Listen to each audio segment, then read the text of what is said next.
Okay, I'm live. Today, I'm actually going to be live streaming to both my YouTube channel and my Facebook page, my Canadian Libertarian Facebook page. Don't know how well that's going to work out. Hopefully, the quality will stay decent because it seems to be if I try to stream on multiple platforms at the same time, I may have issues with the quality. Hopefully, that's not the case. But once again, I'm trying to get my message out there to more than just one platform. Oh, and by the way, I'm also on Rumble now. I've actually uploaded 2 videos to Rumble, and so far everything's working out great. So Rumble is another source. I'll have to actually, now that I think of it, I'm going to have to start including that right in all my other social media pages as a link so that you folks can find me over there. But usually it's quite easy. If you just look for Canadian Libertarian and my ugly mug, you'll know it's me, right? It's not too difficult. I always use Canadian Libertarian. There are some places that some people have used that username already. Damn them, right? But usually, if I can't get Canadian Libertarian with a space, I'll do Canadian Libertarian without a space, or just like I had to do on Twitter, although I no longer have a Twitter account. I deactivated my Twitter account because I found Twitter. I mean, if you just want to have a bunch of bullshit presented to you all the time, just Twitter's good for that.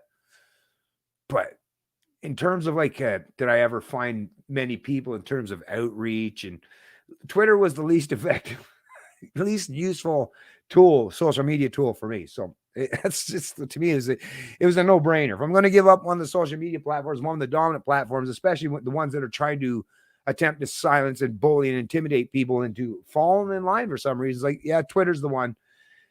If I got to get rid of a social media platform, Twitter's going first. And I did. And it's gone. But anyways, let me share this.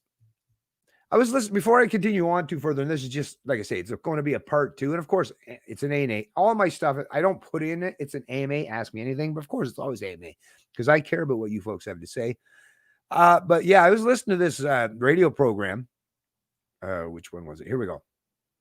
Well, let me bring this up. Actually, let me share the screen here. How far should we go? How far should we go? Our prison camps, right? No, but how far should we go? Right? These authoritarians, they apparently need people's opinion to tell them how far shouldn't you know that? Like, shouldn't you? I have a good understanding already. I don't even have to ask other people's opinion. I know, right? It's so weird about these people. But anyways, as you can see, let me make sure that you can see. Yeah. So as you can see here, I am 56 minutes into, I guess it's an hour and 51, so almost 2 hour long. This is cross country checkup. Sunday on checkup. How far should we go to enforce COVID-19? Who should enforce the rules? Call us Sunday, 1-888-416-8333. So, this is a call-in show on CBC. So CBC loyalists, the kind of people who are big fans of the CBC, are the kind of people obviously you're going to call in there, right? Now, I'm sure there are other people, maybe even a few people that are somewhat similar to me and actually care about their freedoms, right? That might try. But once again, when you have people that are screening these calls, which they do, of course they screen these calls, you may never be allowed, just like when you go on their social media pages. Now, I get it. They're doing that on a lot of like Facebook pages. I always, when I get the option though, I put all comments. I don't select or filter out popular, most commented on, or most prevalent, or most relevant. It's like, no, I want to see all comments. Like, stop playing these fucking games where you can manipulate these algorithms so that you can only hear from some people and not others. Like, that's so fucked up. But yeah, I don't ever turn those filters on, but CBC does. And I mean, that's the other thing too. CBC, well, when anything that's on their publications, whether it's on CBC radio or CBC News or any of these, sometimes you're allowed to comment, sometimes you're not. They treat us like children, right? It's like, we'll allow you to comment if you think as long as you're going to be a good little boy, we'll allow you to comment. But hey, if you say anything we don't like, bam, slap you on the head, not allowed to comment, right? Is that how freedom works? Last time I checked. But anyways, like I say, we got an hour into this. An hour into this, well, pretty close, 56 minutes and 2 seconds. And I don't know, was there one? I don't remember one. Now, it's been a couple days since I listened to this, actually, but I don't think I remember not one caller. So, how do you go through 51 minutes of callers and they all support big government and restrictions on our freedoms and liberties? That's quite a quinky dinky, isn't it? Or is it? That's the thing. I have a hard time gauging, right? The true pulse of the nation. I don't know. But because if I go by the political pundits, the ruling class, the media mouthpieces, and the hacks of the CBC, which once again, I repeat myself here, is the message I keep getting time and time again is the majority of my peers in my country, in my geographical landmass that I live in, right, and on this plantation, they don't even respect their own freedoms. They don't even like to be free people. They somehow loathe or have some hatred towards freedom and liberty. And that's a weird thing, right? Although I got to tell you, folks, I've actually experienced that in my life.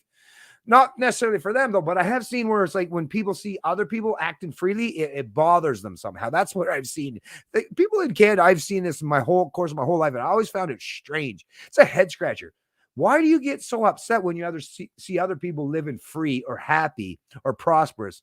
Why do you have so much resentment? Oh, that's what big government centralized power. That's what socialism, that's what identity politics does, right? It creates an atmosphere of resentment and division. And I mean, it's working out great for the ruling class and the media mouthpieces because look, they can get entire swaths of our population, right? Just average Canadians will call and say, yes, I agree.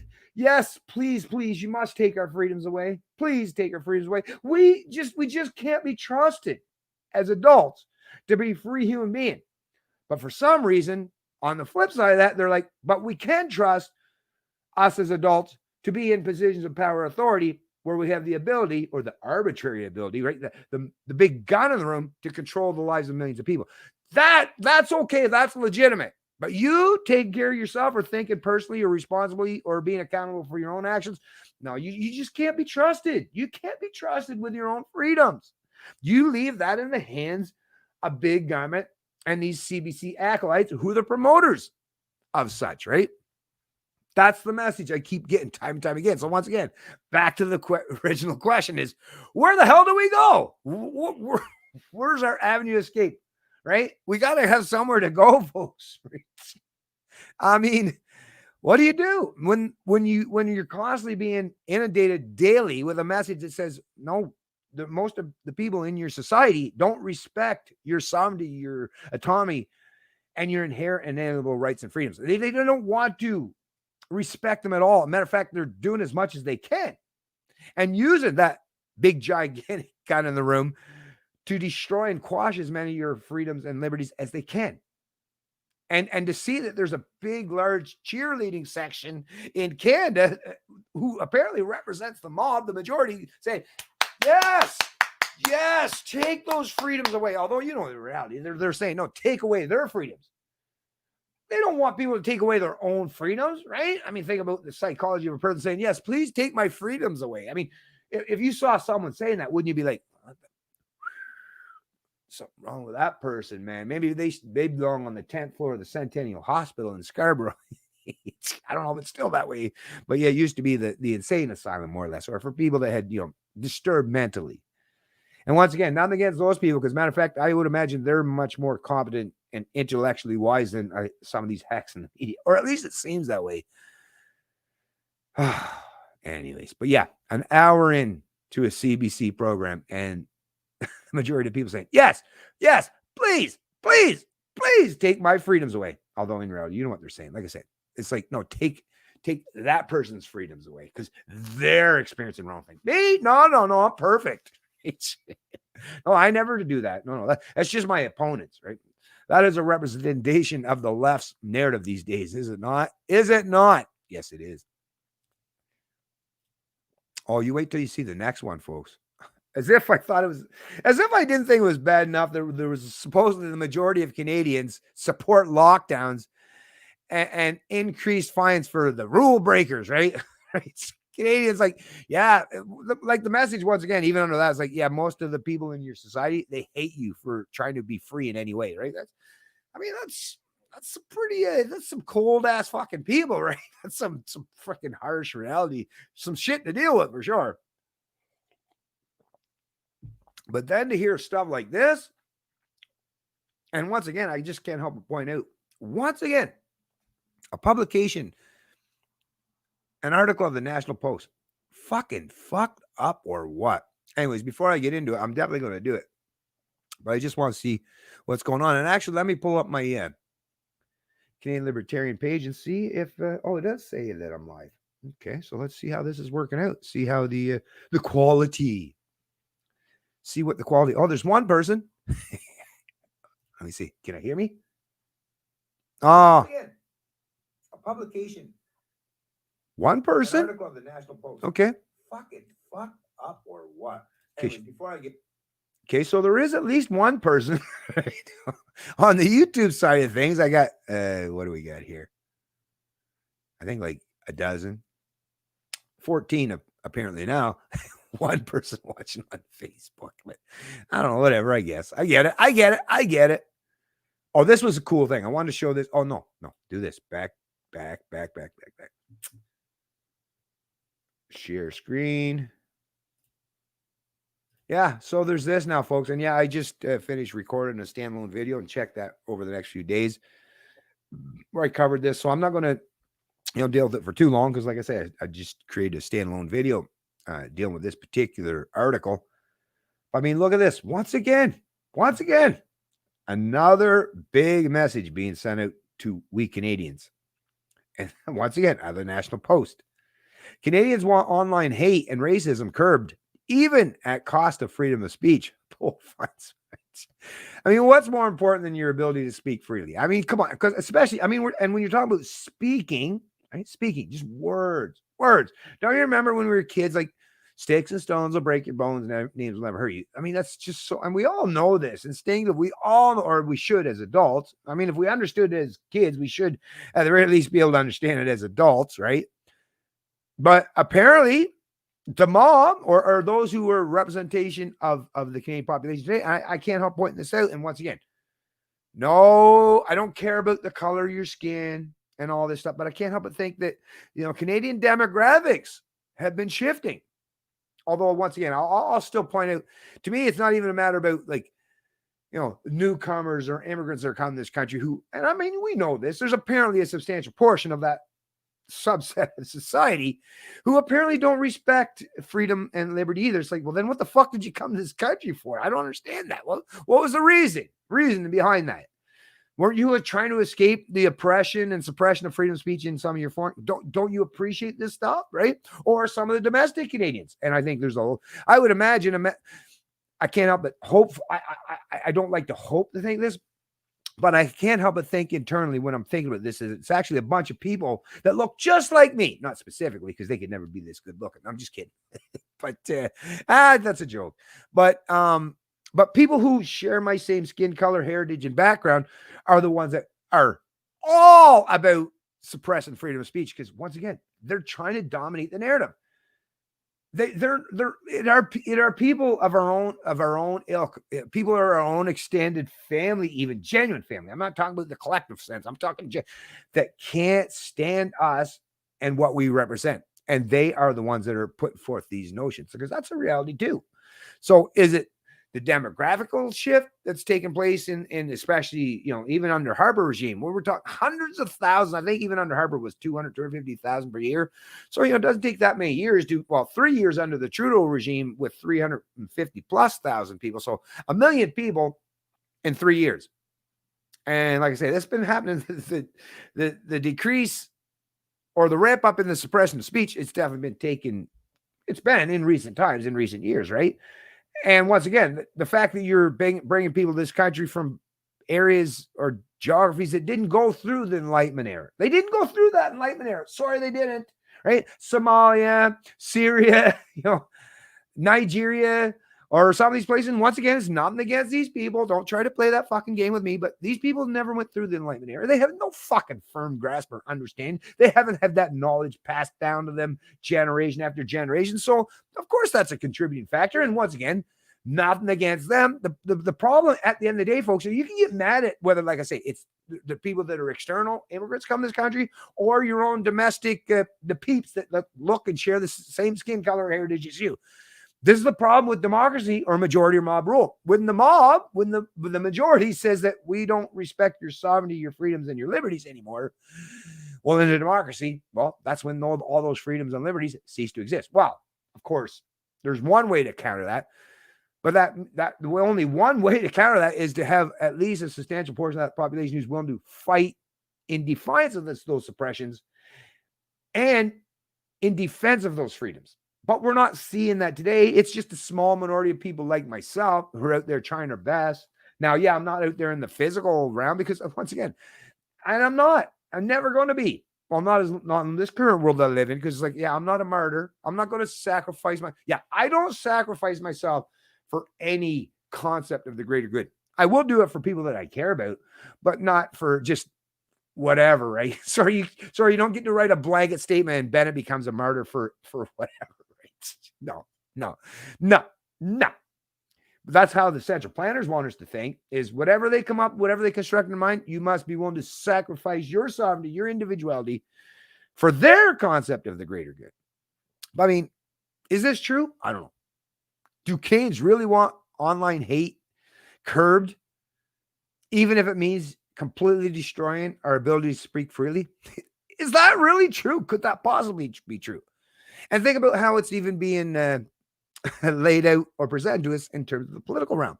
The idea of government intervention was rejected by 8% of the left, 15% of the center, and 38% of the right. So the left, only 8% of the left are staunchly in defense of freedom of speech.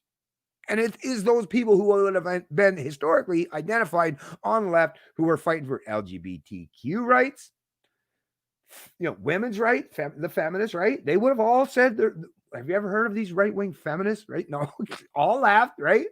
LGBTQ, they all identify left, right? I mean, the civil rights movement, Martin Luther King, all these people that would have been on the left or Democrats or liberals or whatever you want to call them, right? Really, really, really cared tremendously about defending freedom of speech. But now we're seeing today only 8% of them. What that tells me is these are now the people who are in these positions of power and authority and are now dominating and control every aspect of society. So it's like, no, now that we have the power, we don't want to afford the same kind of rights and freedoms and liberties to our opponents, because that's the thing with government and authoritarianism. It literally is to suppress or deny the individual or thinking or wrong think, right? So now that we're seeing the left, this is just what this tells you is who's in charge. Who's truly in charge? 8% of the left supports freedom of speech these days, 15% of the center, and 38% of the right. Now, even the 38% of the right, it's much, much higher. It's double the center and 4 times of that on the left, but it's still a representation of a minority. You'd still be in a minority status or position with 38% of the right. Now, of course, the reason why the right is much, much higher than the left or the center is because, as we know, it is those people who identify as being on the right who are targeted and having their speech suppressed or silenced. That's why. So that's the thing. It always comes back to the same very, very simple concept is freedom of speech matters, and it shouldn't matter what side of the political divide, or whether you're on the political divide at all, or whether you're apolitical entirely. Is freedom has to matter for all of us, right? We have to be willing to not just promote and support our own freedom, but be willing to support and promote the freedoms of even, our most staunch opponents or enemies, right? That's how it works. You have to be universally consistent. If freedom is going to mean anything, because once again, you're never going to turn your opponents into you. That is never going to happen. We're never going to become the Borg or a planet filled with 100% NPCs. So the only way freedom works is you have to afford and respect the freedom for even people that you loathe, that you can't stand. But today, what we're seeing is that's not how it's working. People from both sides and in between, in the middle, right? The people that are playing politics, the majority, the bulk, the mob are saying freedom of speech should listen. If this was vote intentions and this showed up as a vote, well, that means freedom of speech ceases to exist in Canada. I mean, if that don't send us a chill down your spine, I really don't know what the hell it would take at this point in time. I really don't. Anyways, like I say, I'm not going to deal with the article or read it because I've already done that, and it'll be uploaded on my YouTube channel and on Rumble and probably on BitChute as well. So make sure I save that and post that up. See what's going on. Hey, what's going on? Varangian der Gra. I'm not sure what that word means. Or sorry, that's your name, but Varangian. I'll have to look that up. I got rid of Twitter a long time ago. Yeah. Oh, yeah. Twitter seems a bit of a, like I say, a bit of a dumpster fire.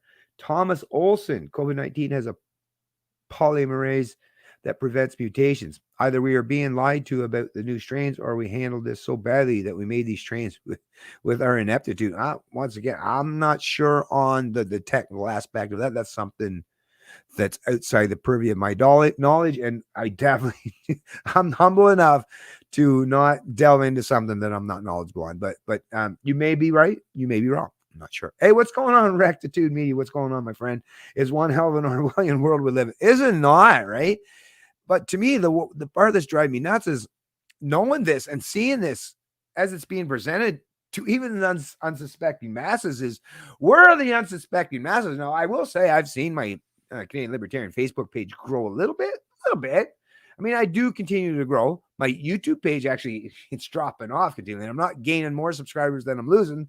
So I'm not seeing more and more people pivoting towards liberty. So, or on any of my social, well, alternative ones, yes. On the alternative platforms, I'm growing much, much faster. But I know why that is. That's an easy one. I've been telling people to please follow me over these other ones. And what most people are like, yeah, the writing's on the wall, that we may not be able to follow Bennett or the Canadian Libertarian on some of these other platforms at some point in time when they finally realize he exists and silence him as well, right?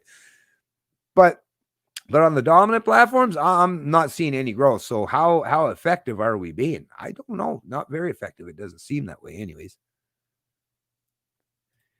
What's going on, Sacred Shaman? What's going on, my friend? Thank you for joining the stream as well.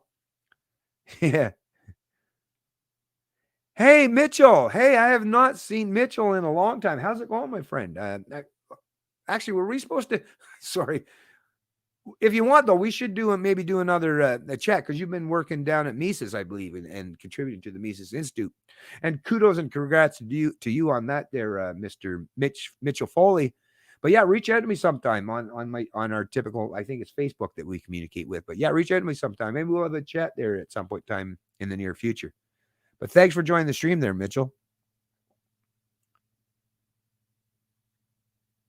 MSN is government control. Yeah, they're completely parroting and regurgitating the ruling class talking points. That is just reality, and there's nothing conspiratorial about that. That's just a reflection of reality. Never been so glad to be a center-right libertarian. Yeah, the conservatives where I live are authoritarian pussies, and I'm glad I voted PBC and libertarian in the federal and provincial elections. I'm with you there, man. I'm with you. And I'm so glad, like I say, even after all these years, there's even been people, I'm not even sure if it was you, Rectitude. Not even sure. But, there's been people in the past where we've had our own disagreements and arguments. But you know what? If you're a libertarian like myself, the one thing I hope, because I know I'm that way, is it doesn't require much. Let's just reach out across the divide just the slightest bit with an open hand or an outstretched hand, right? And it's pretty easy, right? I'm right there. Even if we've had like wicked disagreements in the past, even if we've insulted each other, right, and said some nasty things, I can move beyond that stuff in like literally. And I mean, typically, once again, I'm not trying to say this is a sexist thing, but typically guys are pretty easy right, in doing that, right? That's why you can even get into a physical confrontation or battle with someone and the next week be hanging out together as if you're best buddies, right? That does seem to be something that is quite dominant in the male species, anyways, the male side of things. But yeah, and I think this is something that we all should. I'm always willing to, like I say, at some point in time, even those of us have had disagreements in the past, and once again, I'm not even saying necessarily it was you or anyone, but we really do got to put aside our petty differences, get over it. I'm over it. I get over it real quick, and let's get back together because, like I say, the cohorts, the collectives, right, the gangs, the tribe, right, the mob, the majority, damn, they're bullying and picking on us a lot, and they're picking us apart, isolating us and destroying us on a regular basis. So, at the very least, let's try our best to try to counter that in some way. What's going on, Don Knighthood? 1, 2, bet the smart people would feel pretty stupid once they reduce the population only to concede later that AI has decided humanity isn't an ally. Right? Exactly. Like, yeah, you lose. Whoops. Yeah, we made a mistake there. I'm with you there, Don. Yeah. Whoops. Yeah, we done fucked up there, didn't we? What a great movie. What a happy ending. Fiction? I don't know. That's the thing. Some of these fictions, right? I mean, George Orwell, right? 1984. That was a book based on fiction and even turned into a movie, right? V for Vendetta. A Brave New World, right? They're even reinventing A Brave New World. They even got a whole new series, not just a movie, but a whole new series on it. So fiction can turn really quickly into fact, it seems. At least that's the way it seems to me. What's going on, Michael, my friend? There is no escape. Best just keep your head down. Well, right. I mean, yes, be wise enough that you to live to fight another day. But I'm with you there, Michael. You definitely want to, although pop it up once in a while, right? If you got fast reflexes and you're competent enough to do so, pop that stuff up once in a while. But I'm with you. I get it. Like, don't be martyrs, folks. Don't be martyrs. Because I think that's a problem with World War I and World War II. When I think about today, is like, yeah, we sent all the best and the brightest. Well, not necessarily the best and the brightest, but definitely the bravest, right? And the ones that believed in their convictions, with like they're doing the right thing, they're fighting for freedom and liberty. And I got to tell you, a lot of them were, killed, severely injured, or are no longer with us. And what do you have left to replace these people? Ooh. Yeah, so yeah, we really got to stop the martyrdom in terms of the people who genuinely care about defending freedoms, right? Even people who are doing it for the wrong reasons. If at the end of the day there's defending freedoms, well, like I say, even a broken clock can be right twice a day, and if it benefits the rest of us, right, because they're fighting for freedoms, then that's a good thing. But today those people seem to be a very, very tiny minority. Prep and arm yourself. Yeah, that is definitely. I mean, come on. I mean, if you haven't figured this one out, but I'm with you there 100%. If you haven't figured out, at the very least, to prepare and to make sure you have the ability to defend yourself in the ultimate event of whatever might take place, then, right, you're failing as a human being, not just as a Canadian, but because human beings, well, even animals in the state of nature understand the importance of defending themselves, right? Right. And Canadians in particular better start realizing that as well if they want to continue to evolve or exist on this planet. What's going on? Legendary free speech. No, we don't. No. Oh, no. We don't want that. Yeah, exactly. Yeah, who would want freedom of speech, right? I do. Me, please. Yeah, avoid starvation, definitely, and be able to take a few of the enemy out when it's your turn to get on the box car. Yeah, but I hear you. But let's like I say, we can talk about these stuff without going quite that far into it. Like, I get it there, buddy. And once again, I'm not trying to suppress your speech, but there are people who will use that against you. So, like I say, AI is overrated. There are other things to be more worried about, like the person that wants to do good but consistently fucks you. I agree with you there, Thomas Olson, right? AI is not the biggest threat to me at this particular time. Yeah, it's the neighbor that don't respect my freedoms. It's the neighbor.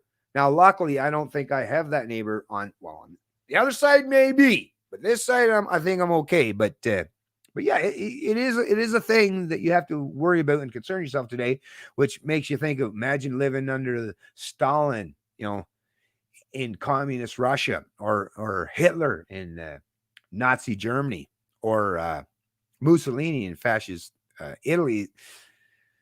It's dangerous stuff to step outside the collective, right? And it really is just like when people think, well, how did that happen, right? Yeah, it must have been your neighbors, right? It were people that were, like I say, people that identified as just like you. They were your fellow German citizens. Right? Might have been your neighbors, might have been people you had a bake sale with or something. I don't know. But yeah, that they were willing to fuck you up because they had some pretense of destroying the individual, sacrificing the individual for the collective, for the group, right? That's why fascism or any authoritarian collective endeavor is always a detriment to the individual. And I mean, come on, once again, for the umpteenth time, we're all individuals. I'm sure everybody likes to align or associate with a collective of some sort because we all have in-group preferences, and tribalism is right at the base core of our human evolution, right? Hopefully it won't stay there forever. But I mean, come on. I mean, we got to try our best to get away from this constant top-down authoritarianism and start to just get to the point where we actually genuinely acknowledge the importance of individual rights, freedoms, and liberty. The mask is a symbolic muzzle against free speech. It sure is. As far as I'm concerned, it sure is. And I got to tell you, my wife has to wear that fucking shit every day when she goes to work. Fucking pisses me off. I have to put that out of my mind.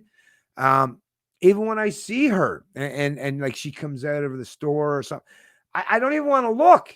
I don't even want to see my wife walking around with a fucking muzzle on her fucking face, and my son as well, right? I like this shit. No, I don't, because I am a little bit rebellious, and I keep myself out of the public space these days because I'm not looking to cause harm, but I'm not a conformist. Fuck, I'm not a martyr, but I'm also not going to conform. I'm just going to try, do my best, navigate through life where that I can have as much freedom as I want, or as I deem necessary to keep a good, healthy mindset or psychology. But yeah, you better believe this shit really fucking grinds my gears, what they're imposing on people that I personally, really close to me and that I care about a whole lot. If they knew just how, they say, these people that are doing this, I guess they should be getting down on their fucking hands and knees every night and thanking God or their savior, the state, right, for me caring so much about my life, my circumstance, and what matters most to me.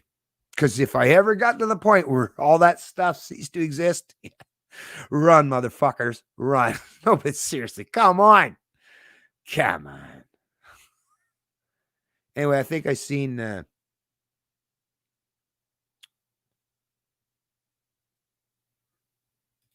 yeah, the mask is also a form of ritual humiliation, proof of compliance. Yeah, which is why I won't do it.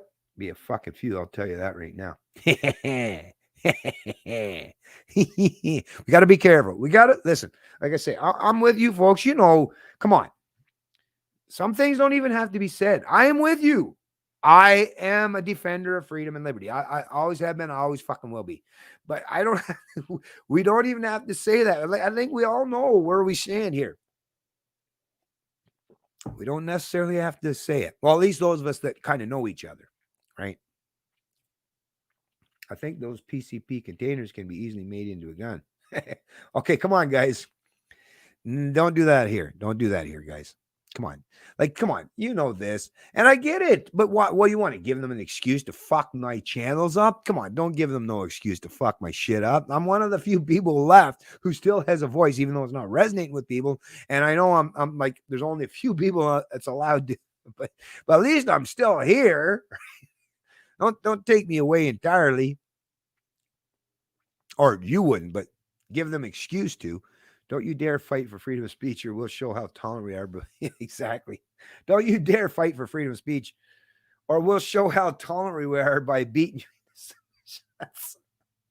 Oh my God, that's so true, man. So true. So fucking true, right?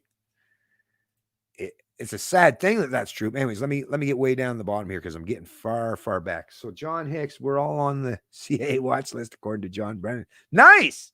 I made the list. Yeah, it's not Schindler's, but it'll do. Right? It'll do. Fuck yeah. All right, I'm on the list. I take that as that's a badge of honor for me. That's a badge of honor. But yeah, no doubt. Well, I didn't listen to John Brennan, but I don't have no doubt in my mind that people who are fighting for freedom are on some kind of list. We've always been, right? Whenever the authoritarian state rises, whenever authoritarian collectivism takes hold in any country, of course, the freedom fighters are always, the focal point of those people. You want to take out the freedom fighters first, right? First they came for. So yeah, of course. But that tells me it's like, but matter of fact, I won't feel good until I've seen them name me, my actual name. Then I'll feel like, okay, I'm good. No, I'm just kidding.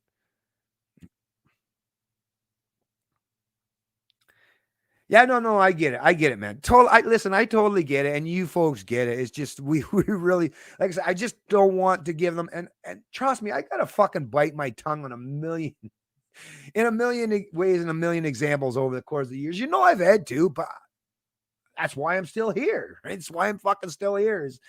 I'm trying my best to navigate these spaces. I'm jumping through ridiculous hurdles, but I'm telling you, it's making me stronger. Fuck, man, I'm agile now. No, I'm joking in a way, but yeah, I want to be here. I want to maintain my presence on these social media platforms because I recognize it's really important. Even if there's just one voice, challenge them. A lot of times it's enough. And even if it means that I'm the only one that is that voice, I'm here and I'm willing to use it. We're going into a very brightly lit dark age of totalitarian rule. I think you're right. It seems dark ages has happened in the past, right? Dark ages have happened in the past. And it definitely seems that we might be leading in that general direction or the vicinity or in that direction. But I'm not a determinist. I still believe in free will. And I think we still have at least a small, very slim chance, very minor opportunity here, folks. But after, Trump's gone, right? The QAnon thing, all that stuff, the saviors are all gone. I think a lot of people are like, no, you got to save yourself. Just stop looking to some authoritarian mommy or daddy that's going to save you. You have to save yourself. And if there are people you care about, you need to step up and save them. Don't look for some externality to do that for you on your behalf. This is where the personal responsibility thing comes into takes into account. And I got to think, maybe over the next few months, now that people no longer have Trump as the figurehead that's going to save them from the collective horde, right?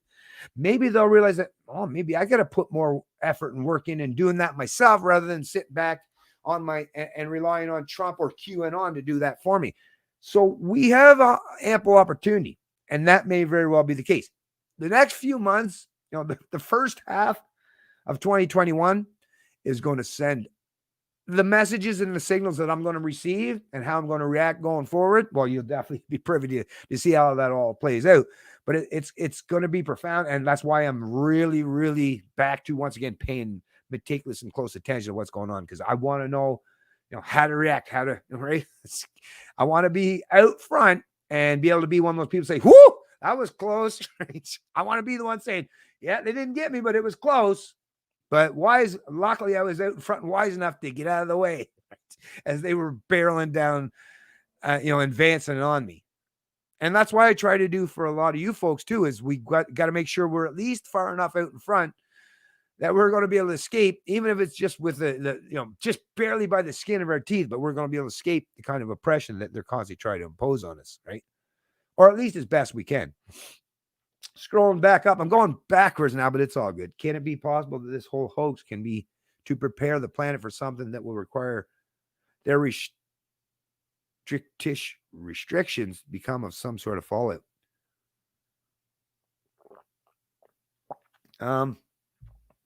Plan for something that will require there because of some sort of fallout. I mean, that's the thing. At the end of the day, it comes down to incentive. Some people are going to do it for some reason. Some people are going to do it for other reasons. most of the reasons is mostly about, that's the thing about humans. Just acknowledge that most humans are selfish and all about taking care of themselves. Even though most people try to pretend or suggest that they're benevolent or altruistic, and they're always about sacrificing themselves for the greater good of the collective. That is not how humans actually work. If they actually worked that way, they wouldn't have survived. They survived. Their bloodline survived because they didn't do that. So stop falling for the bullshit narrative. It sounds good, like as if it's a Carlton greeting card, but in reality, people are mostly selfish and going to worry about and concern themselves with themselves and the people that they immediately care about or align with. That's how it is. So some people are doing it for nefarious reasons, but most people are just functioning based on the incentive structure that has been built up over decades and decades and decades. And authoritarian collectivism is the kind of incentive structure that makes good people, or typically people that mostly are good, do really, really bad things, right? It's the horizontal threats. Yes, that's even more important than the top-down threats. I'm with you there, John, 100%. What this crisis has sadly shown me is how many of my friends would happily call the state and have them come and take me away because I am doing something they don't feel appropriate. Most important comment on this entire stream right now is this one right here. This is the kind of message that I keep trying to hammer home time and time and time again to people. And it's hard. It's uncomfortable. I get it. Nobody wants to fucking own up and accept that the people that you've known your whole life, or a substantial portion of them, they only used you as a means, like, they were friends with you because what you could provide them. They weren't friends with you because they respected you, or even people in your family, right? Yeah, you're part of the family by natural extension that you share the same bloodline, but do they really respect you as an individual, right? I don't think so. I've experienced in my life, John's experienced in his life. I'm sure everyone in this entire chat, or anyone that's going to watch this stream subsequent, can all point at least one, two, or probably a multitude of people in their own personal lives, friends, family members, co-workers, neighbors, who don't genuinely respect them for the freedoms, right? They just find some mutual ways to put aside their differences in some areas when they deem it most beneficial, right? So if they both enjoy hockey, they'll put aside their differences to go together and watch a hockey game. I mean, that's good, right? That's a good thing, at least. But that's how you should carry your life all the time, not just when it suits you or when it's purposeful to benefit you.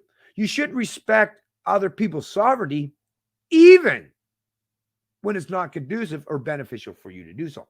That's the thing. A principle, the only way for it to be a principle and to be accepted and respected or universal is for you to show the willingness and the resolve to do it, even when it seems counterintuitive. Freedom, that's how freedom works, folks. And as John Hicks is acknowledging, and so have I over the course of my life, is there are people in our family, in our immediate settings, in our immediate environments, that do not respect our sovereignty and our freedoms. And it's a tough thing to deal with. Trust me. Who wants to deal with that? I don't. Nobody does. But if we don't soon start, holding some of these people to account, or maybe shine that big old mirror and hold it up to them, then once again, we're going to lose and they're going to win. But at the end of the day, even they lose. They might think they're winning because they're playing the left-right divide or playing that political game, but nobody wins, right? That's the thing. When authoritarianism takes hold or a firm grip in any society, whether you're left or right, you lose it. Hey, what's going on, Medic 8553? Not an anti-vaxxer, pro-informed consent. Exactly. And that's what I am too. I would imagine most of us as libertarians, we're not anti anything other than oppressive or anything that's restrictive of our freedoms, our inherent rights and liberties, right? But yeah, I'm that's the same with me. Of course, it's just I like to think critically about things. I don't like people forcing or imposing themselves on me or using bully tactics or propaganda. Just talk to me like I'm an adult. Treat me with respect and dignity, and you'll get so much further. If you don't at least have the capacity or the willingness to do that, then yeah, then don't expect any kind of mutual respect or admiration to come back around in return. What's this going on, John? Okay, let me see what John's sharing here. Crap, how would I be able to pull this up here? Oh, maybe on my, let me see if I can find it on my Facebook. No, because that would be, no, shoot. I'm not sure I'm going to get that link there, John Hicks, because when I pull it up on here, it just clicks on it highlights it in blue, and then it shows a thing where I can't even click on it. Maybe after the fact. So how far are we into this? 44 minutes. Oh, 45 minutes. 45 minutes. So 45 minutes. I'll try to look for that and see what you shared there with me, John.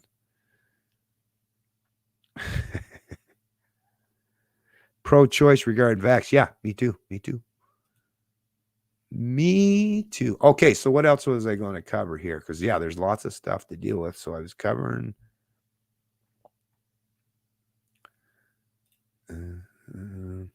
did I read the whole thing about the fascism? I don't know if I did, but maybe I should bring that up now. I hate to repeat myself because I know you folks... I tend to do that from time to time, so I want to keep this as entertaining and engaging as possible. And I covered the Gorno won't rule out invoking the act, right? Didn't I?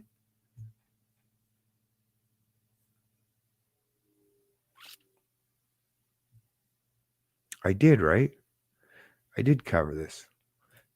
Just in case, let me bring this up real quick. Share screen. Yeah, I'm sure I already covered this.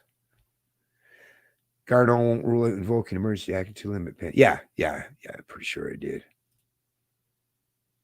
Idea of government rejected. Or did I? Maybe not. Well, I'm just going to cover this real quick. So, and then that means I'm going to have to open up my YouTube video on my own channel.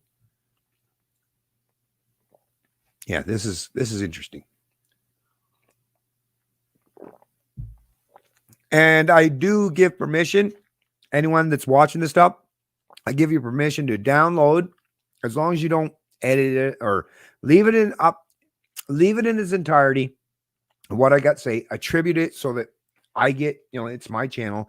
Don't misrepresent me in any way, but I always give people permission. If you want to download my live streams and just take out a section of that and even upload it on your own channel. I would never do a copyright strike or claim or any of that shit. Obviously, I'm trying to spread what I've got to say. By all means, I give you permission right here now to download a copy of the live stream, take it out, whatever section that you think is like, oh, this he said some good stuff here. I just want this little 10-minute section and re-upload it on your own channel. And once again, I will never file a copyright claim or try to suggest that you're not allowed to do so. I'm literally saying right now, you have permission to download my streams and to reuse them as a means to support and promote freedom and liberty. Just don't misrepresent me. This is all I ask, right? That's all I ask. That's all I ask. But if you just want to, like I say, download it and re-upload it without offering any your own narrative or perspective, go, by all means, do so. But yeah, I'm just going to show you. So in addition to this article, I made a stream back in, I'm just trying to find it here now. Actually, let me take this off. Stop screen, share screen. Excuse me. Sorry, folks.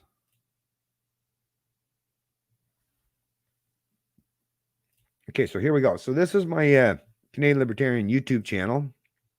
Let me scroll up there in case you folks, maybe for some of you folks, yeah, see that? Down to 7.51. It used to be, what was it, 7.78, I think was the highest I made it to. And over the last couple months, I've dropped down to 7.51 thousand. And it just keeps going down, which is why I'm having less and less people. Well, I mean, the people that proactively look for my stuff, you get it. But anyways, moving on. So where was it? October? There we go. No. Yeah, there it is. So this one right here. Liberty Angle live stream 10/17/2020, and it's still only had still not even 300 views. Holy crap, still not even 300 views after all this time. 283 views. I did this in October 17th, and I still haven't even reached 300 views. And the crazy part of it is, obviously, the people that like it or that watch my stuff, this is the crazy part. Out of the 288 people who did watch this, 51 thumbs up, and out of 350 is like what? Like at least a 6. 1 in 6 people liked it, which is it's a great ratio, to be honest with you. I even get ratios that are 1 in 3, 1 in 4 people who like it. Only 1 thumbs down. So the like to dislike ratio is really great. But yet, once again, because the subscriber count, all that stuff, for some reason, YouTube doesn't care about these kind of statistics or analytics. It's all about your click-through rate. And why that is, because they cater to the advertisers. They care more about the advertisers than they do about the content creators. And that's just a reality. And I mean, whatever, it's their business model. Do your thing, right? But anyways, if you go here, like I say, you look on it. Oh, make sure that actually you folks can see that. Yeah. So if you look on, you scroll down, I pinned my comment. So go to the 2850 mark to hear about the alleged. So I'm going to do that right now because we're far enough into this stream that I feel comfortable enough to do this without having it shut down or suppressed in any way. So let's try. Oh, that's right too. I keep my quality real low quality because terrible internet connection. So let me turn it up just a little bit. It's still not going to be in HD. It's going to be in 480p. But so 28. But I want you folks to hear this in case you didn't. So you have another option now to hear this stuff. 2850. So all you have to do is see what I did. You just click on that and it'll take you directly to it, to that timeline. Well, the disclaimer up front is I have absolutely no genuine.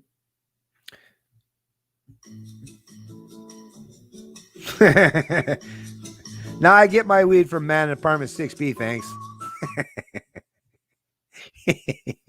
Acknowledge myself as to the truthfulness or the validity of the claims contained in this. So check this out. Pay attention, folks. For you, that I'm going to be referencing here now, but based on the information contained with it, the way it was worded, the way it was written, I would say, well, at the very least, it's worth sharing and something I think most people should be privy to. So without further ado, let's get right to it. This leaked info is really Trudeau's crazy COVID plan for 29. Or sorry, this leaked info, really Trudeau's crazy COVID plan for 2021. You decide. Posted on October 14th, 2020. Let's see, restrictions. Okay, I better leave that stuff out. I better leave that stuff out as well. It's showing the original message, where it originally came from, blah, blah, blah. So on Saturday, October 10th, 2020, 1:38 p.m., removed, wrote, "Dear removed. I want to provide you some very important information. I'm a committee member within the Liberal Party of Canada. I sit within several committee groups, but the information I am providing is originating from the Strategic Planning Committee, which is steered by the PMO. That's the Prime Minister's office, in case you're not familiar with what that stands for. I need to start off by saying that I'm not happy doing this, but I have to. As a Canadian, and more importantly, as a parent who wants a better future, not only for my children, but for other children as well. The other reason I'm doing this is because roughly 30% of the committee members are not pleased with the direction this will take Canada. But our opinions have been ignored, and they plan on moving forward towards their goals. They have also made it very clear that nothing will stop the planned outcomes. The roadmap and aim was set out by the PMO and is as follows. Phase in secondary lockdown restrictions on a rolling basis, starting with major metropolis or metropolitan. So once again, folks, pay attention to the timeline. And of course, I've been proactive in making sure that I've been sharing all the articles and doing it in video and live stream form. Now I might have to do an entire playlist at some point in time, and that's on me. Lots of work, I guess, for me to do for that. But I'll do maybe a completely separate playlist that's completely relating and pertaining to this whole thing, right? Because once again, the evidence is out there. It's just that I want to make it as seamless as possible for us to be able to use this evidence, right? Once again, and what I'll even point out, I don't know if all this is true. I'm just like anyone else. I'm just privy to this information and watching and observing and see how this all unfolds. Areas first and expanding outward. Expected by November 2020. So pay attention to the timeline and you'll get a better idea. We'll be able to at least test whether this is actual truthful information or just someone, once again, promoting bullshit or dreaming up some crazy ass scenarios. I don't know. But once again, we'll find out based on, because the person left an actual timeline and how this is going to play out. So once again, if you see what's already been described so far, if you see something like that taking place, well, at the very least, you're like, yeah, I remember hearing about that. And if it follows that timeline, then maybe it is planned all along. So once again, let's just keep this in mind. So that was expected by November 2020. Next, rush the acquisition of or construction of isolation facilities across every province and territory. Expected by December 2020. Daily new cases of COVID-19 will surge beyond capacity of testing, including increases in COVID-related deaths following the same growth curves. Expected by end of November 2020. Complete and total secondary lockdown, much stricter than the first and second rolling phase restrictions, expected by end of December 2020, early January 2021. So between those timelines, end of December 2020 and early January 2021. You got to remember, folks, I was doing this in October. Reform and expansion of the unemployment program to be transitioned into the Universal Basic Income Program, expected by Q1 2021. So Q1 is the first quarter, so the first 3 months, January, February, March. Projected COVID-19 mutation and or co-infection with secondary virus referred to as COVID-21, leading to a third wave with much higher mortality rate and higher rate of infection, expected by February 2021. Daily new cases of COVID-21, hospitalizations, and COVID-19, as well as COVID-19 related deaths, will exceed medical care facilities capacity, expected Q1. You know, that's not the worst idea ever.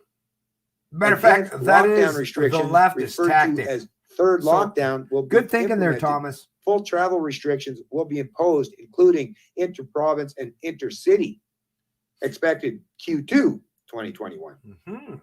Wait a minute. Transitioning of individuals into the Universal Basic Income Program. Hold on. I missed a little something there. Virus referred to as COVID-21, leading to a third wave with much higher mortality rate and higher rate of infection, expected by February 2021.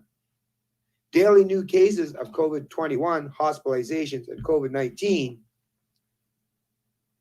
as well as COVID-19 related deaths, will exceed medical care facilities capacity, expected Q1 to Q2 2021.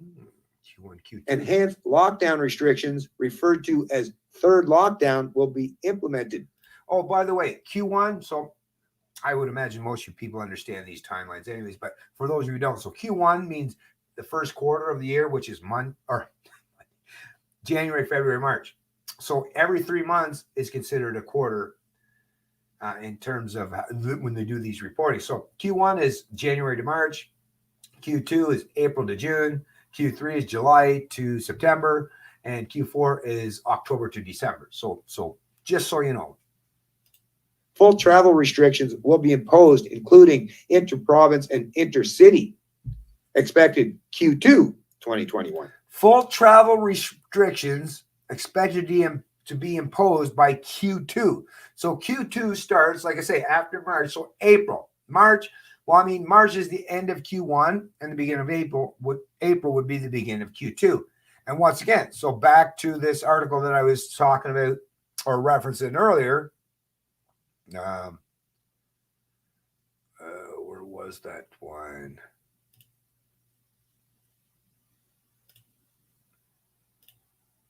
Oh yeah. So Garneau won't rule out. Here, let me bring this up here real quick again, so you guys can read along with me. So stop that. Go back to Garneau. Garneau. So once again, Garneau, go Garneau. So here we go. Right?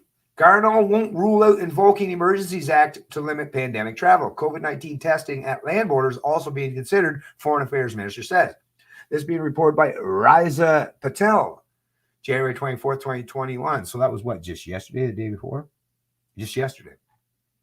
Foreign Affairs Minister Marc Garneau says the federal government won't rule out invoking the Federal Emergencies Act to limit travel as parts of the country continue to experience high infection rates of COVID-19. By the way, I'm loving this new mic too. It's a great mic, and I think it sounds great. We're looking at all potential actions to make sure that we can achieve our aims. The Emergencies Act is something you don't consider lightly, Garneau said in a Sunday interview on Rosemary Barton Live. But we are first and foremost concerned about the health and safety of Canadians, right? And if we can do that in a way that we have the regulatory power to do it, we'll do it. The Emergency Act would give Cabinet the powers to regulate or prohibit travel to, from, or within any specified area where necessary for the protection of the health or safety of individuals. So let me repeat that.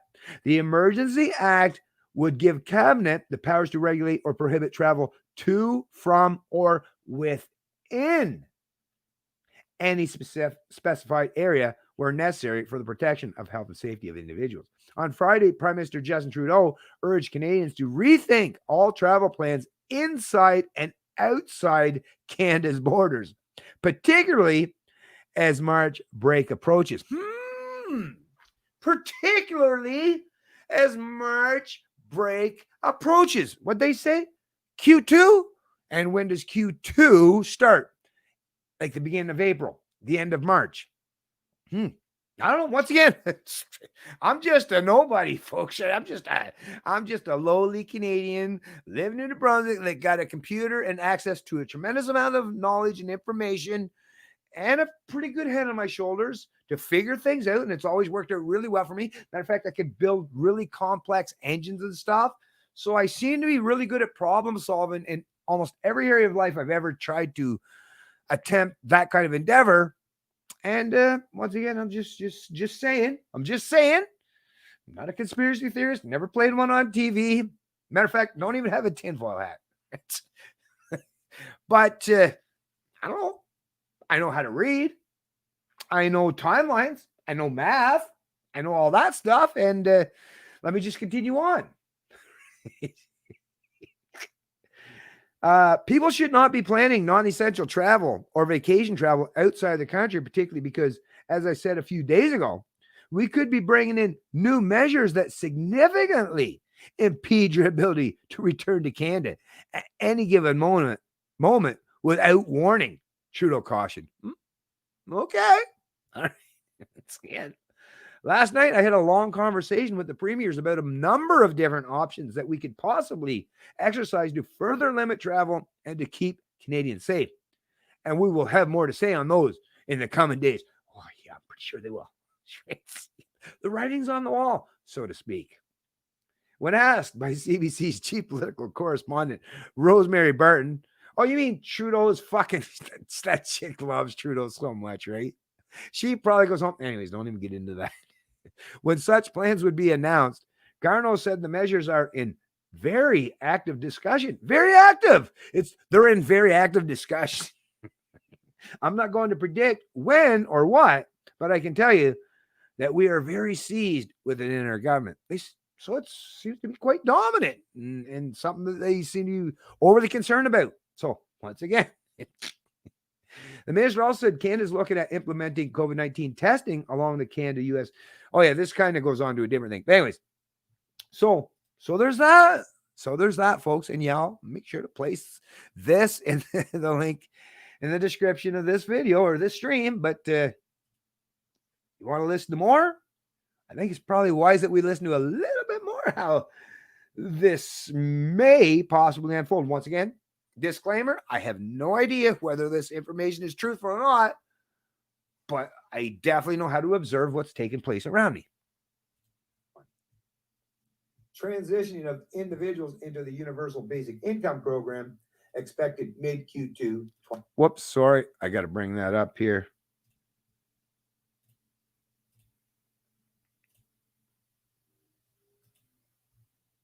(2021). Projected supply chain breakdowns, inventory shortages, large economic instability expected late Q2 2021. Q2 sounds bad, folks. Deployment of military personnel into major metropolitan areas, as well as all major roadways to establish travel checkpoints. Restrict travel and movement. Provide logistical support to the area.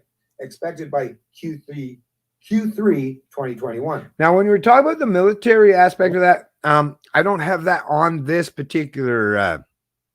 God, I gotta try to remember it. I have it on my laptop. A whole thing about the military in terms of the not just the vaccine rollout, but the response for COVID and all that stuff. That once again, I'm just offering you up information. That's the thing. Just offering information. You take with it whatever you want. I'm going to treat you like an adult, even though most of the people in Stash Media or the loan class would never do so. But I'm going to treat you as an adult. I just give you the information. Offer you my perspective, my opinion, but once again, at the end of the day, it's up to you. You determine, you decide what any of this stuff means. But like I said, I'll just offer the evidence, and I'll leave it up to you to determine how to react or respond to this information. Isn't it nice being treated like an adult? I know I like it. Along with that provided roadmap, the Strategic Planning Committee was asked to design an effective way of transitioning Canadians to meet an unprecedented economic endeavor. One that would change the face of Canada and forever alter the lives of Canadians. What we were told was that in order to offset what was essentially an economic collapse on an international scale, that the federal government was going to offer Canadians a total debt relief. This is how it works.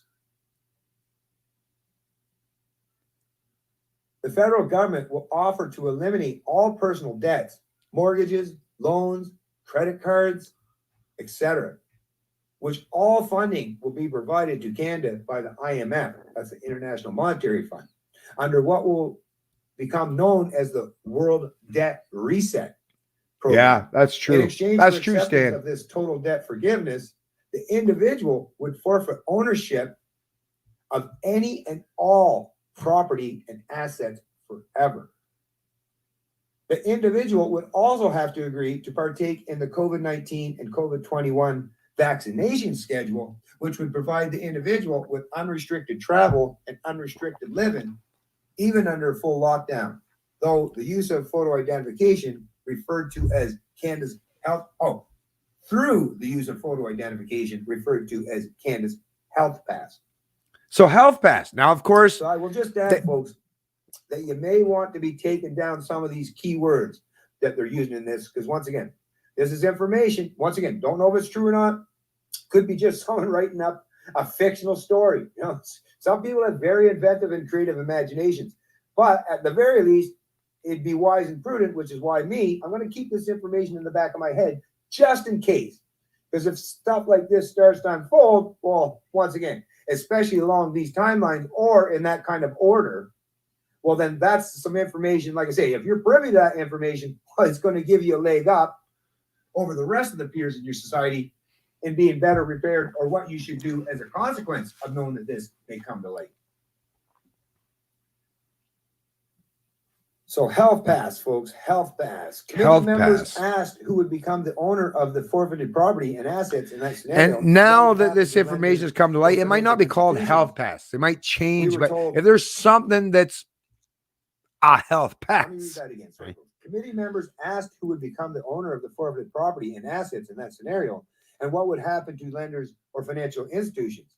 We were simply told the World Debt Reset Program will handle all the details.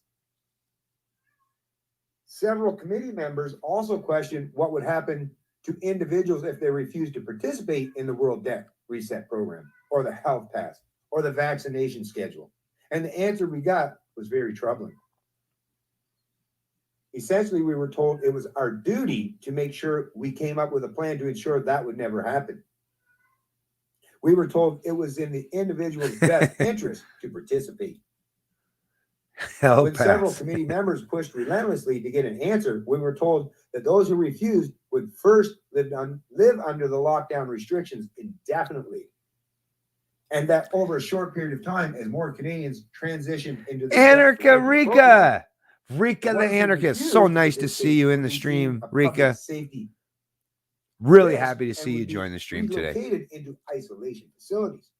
Once in those facilities, they would be given two options: participate in the debt forgiveness program and be released, or stay indefinitely in the isolation facility under the classification of a serious. I remember that in school. A hall pass.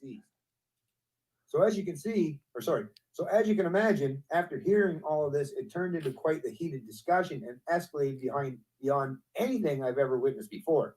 In the end, it was implied by the PMO that the whole agenda will move forward no matter who agrees with it or not. That it won't just be Canada, but in fact, all nations will have similar roadmaps and agendas. That we need to take advantage of the situations before us to promote change on a grander scale for the betterment of everyone.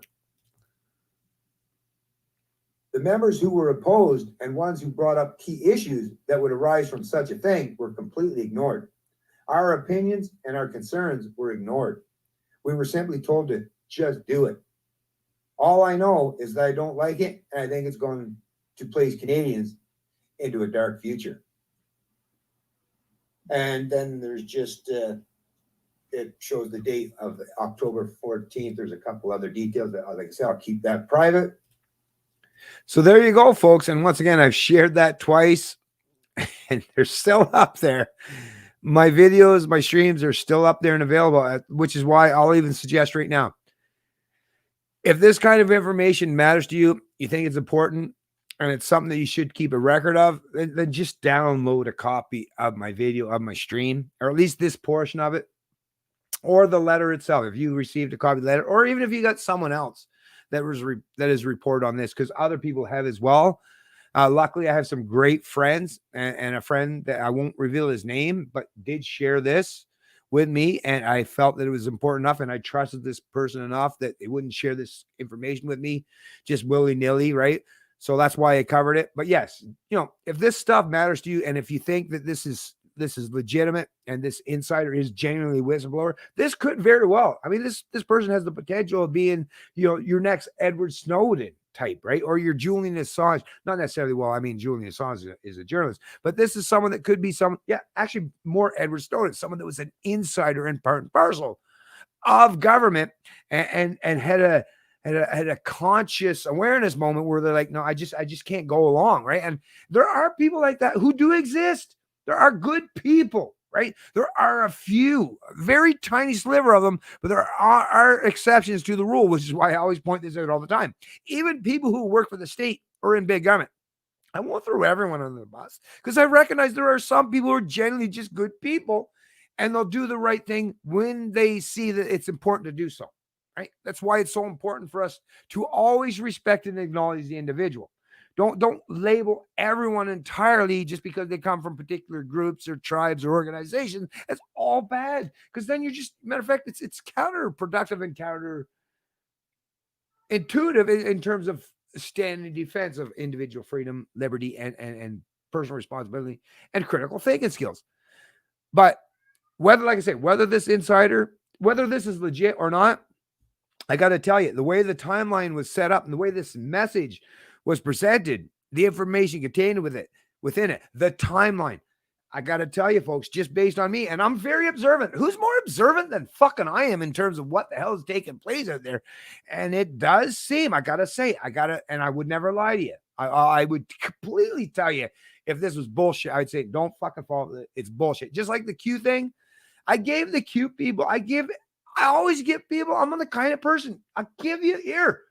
I got an outstretched olive branch here, man. I'm right there with you. I'm trying, because I know you people, you're disenfranchised, you're trying your best.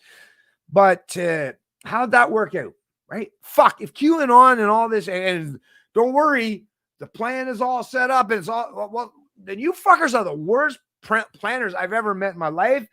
And your plans are fucking sucking hardcore. Like, and you're not inspiring anything. You couldn't inspire fucking white paint to dry. It's on a hot 30-degree day. So come on. I don't know. Like I say, but when someone says stuff like this, and I see that, like, it's all coming out, and it sounds like this person sounds like they knew what they were talking about. And like I say, this, when I was covering this, when I was reading this was back in October. We're in January. The latter stages of January. So 3 months later, and like I say, and it's basically unfolding on that same chronological timeline. And once again, I'm not even going to say it again. Of course, I don't believe in conspiracy theory. I don't have to. I just know the incentives. Right? I know humans. I know psychology. I know history. I know philosophy. I know politics. That's all I need. I don't need to be a conspiracy theorist to know how humans work, right? I've been around them. Matter of fact, I'm one myself. So come on. But yeah, some crazy shit, motherfuckers. Crazy stuff. 51% attack. Yes. Truly decentralized means being able to be attacked but cost billions every 10 minutes to get enough hash power to manipulate Bitcoin. Oh, you guys are talking about Bitcoin and blockchain. Hey, I'm glad for you folks to have these conversations about these things. It's good stuff, because once again, we could all be being tricked and manipulated to fall into another scheme, right? Of course, it's always good to think about these things and question them. That's one thing I love about you fine folks that I seem to have, that they're frequent viewers, is you have that same inquisitive mind and are willing to challenge the status quo regardless. And I love that. I respect you folks for having that mindset. Well, how could I not? I do as well. Oh, check this one out. I want to show one more thing, and then I'll probably tie this stream up. This was hilarious. I hope I didn't cover this already. That's the thing. I deal with this stuff on so many different ways and so many different levels on so many different social media platforms.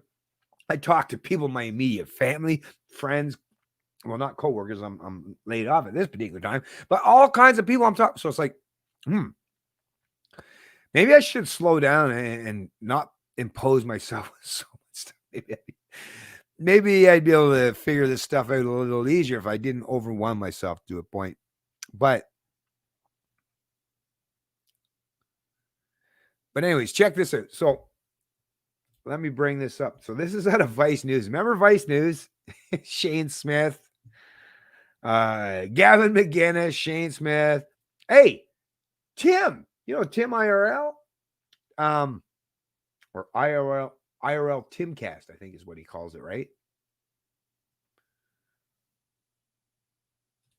I think that's it, right? Yeah. Yeah, Timcast, Tim Pool, Gavin McInnes, Shane Smith. These are all people who were disenfranchised with the status quo, and we're going to challenge them. We're going to challenge the status quo. All right, same like your BuzzFeed News and these people. These were going to be the new disruptors of the status quo of the establishment, right?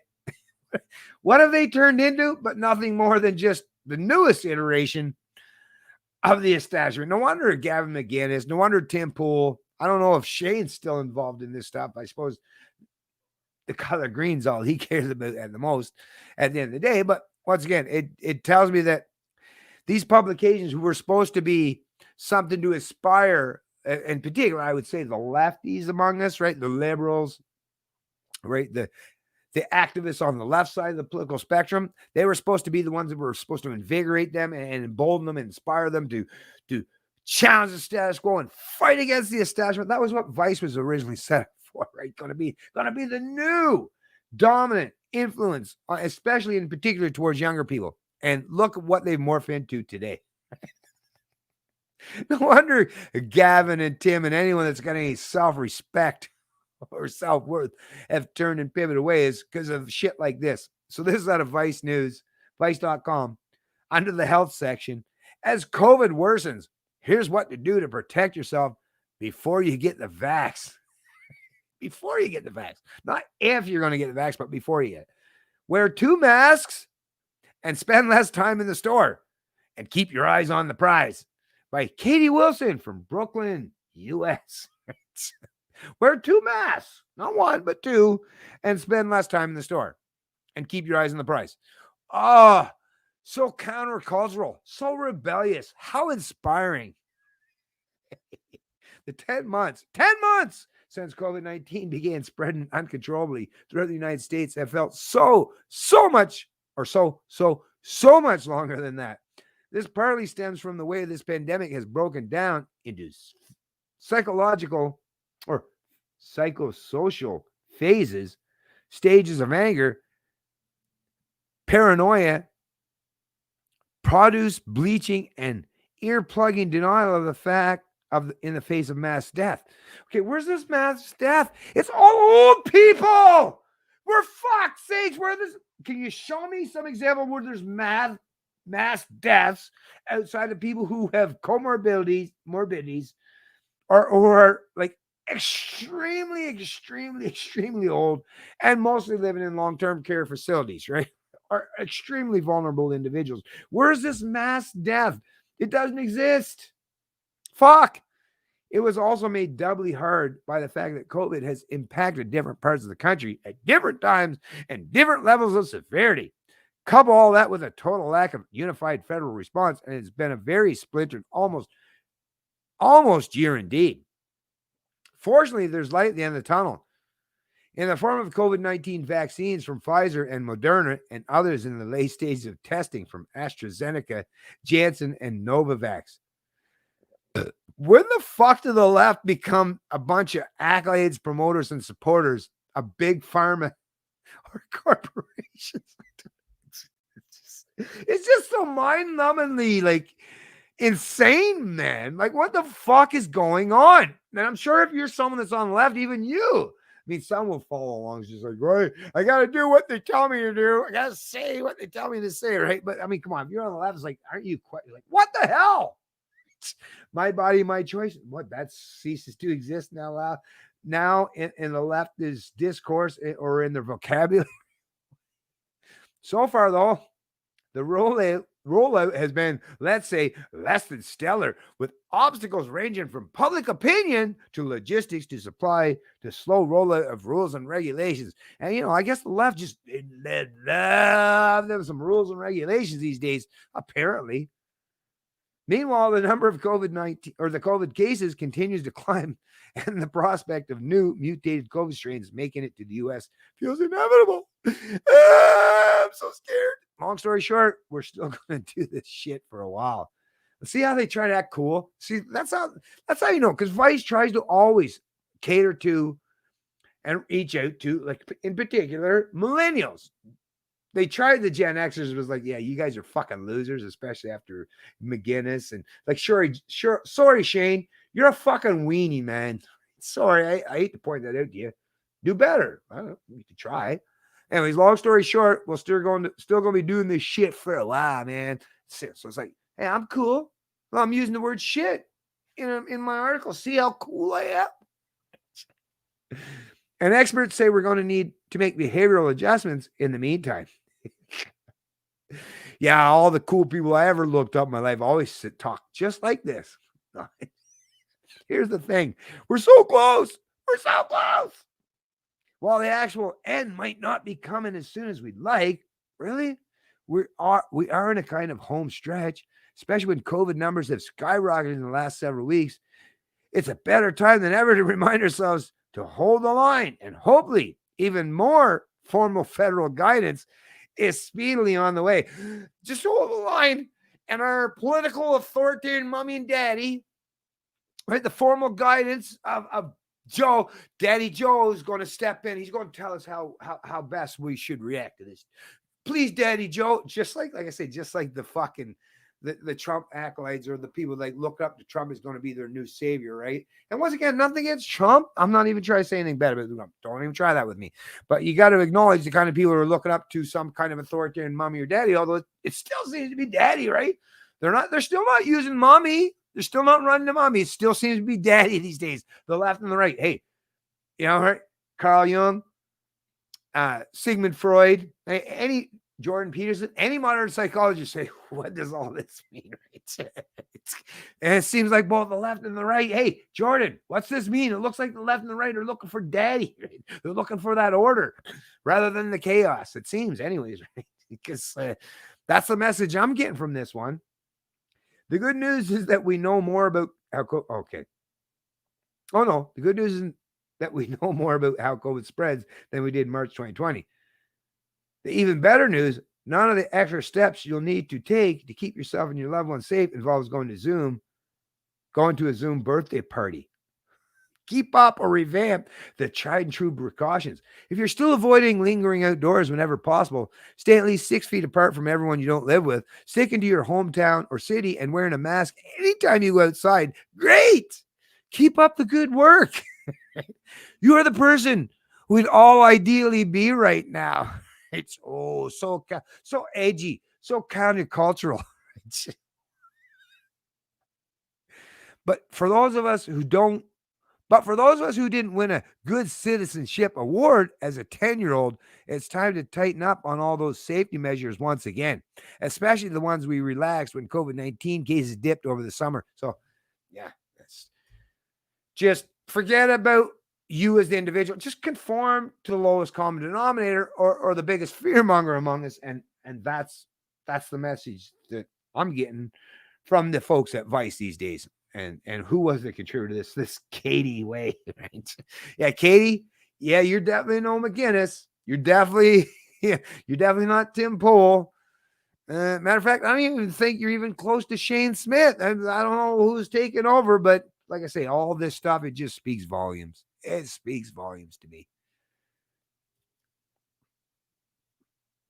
But anyways, I'm probably going to tie this one up. What are we, an hour and a half into it? Probably going to tie this stream up. Like I say, I really enjoy conversing with you great, fine folks. I'm trying to open up the new comments here. Just one sec. I guess I got to wait a minute. I hit it. New comments. Click. Click. Why? Why is it not going?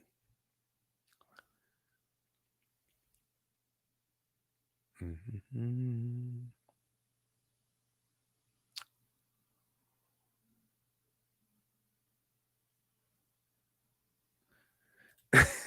The child sniffer will save us. Good one, Rika. Good one. That's good stuff.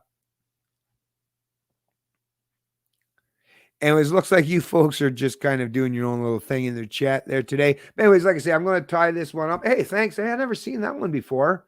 A heart? Oh, Facebook love, John Hicks. Oh, so this is from Facebook. Cool. That's nice to see that actually someone's actually watching from the Facebook side of things. So that's cool. And actually, it looked like the actual stream stayed up pretty good. Of course, I'm looking at it from the StreamYard side of things, so I'm not 100% sure how well it actually has worked out. Oh, look at that. It gives me the statistics. So, like, views, Canadian Libertarian 3 on Facebook. So 3. Oh, that's pretty cool. I don't know if you guys can see that. Can you? No, I don't think you can. But when I hover over top of the people who are watching right now, it says live viewers, 21. And on Facebook, there are 3. And on my Facebook or my Libertarian, Canadian Libertarian YouTube channel, it's 18. Oh, it just dropped down to 16. So it gives me actually real world statistics on that. That's pretty cool. Anyways, like I say, thanks for all you folks that did join the stream. I'm definitely going to be staying on top of things, and there's definitely a lot that still has to unfold and that I've got to cover going forward. But yeah, thanks for all you folks that joined the stream. See you in the next one. It's Canadian Libertarian. And you better believe I love me some liberty, and I'm sure you folks do too.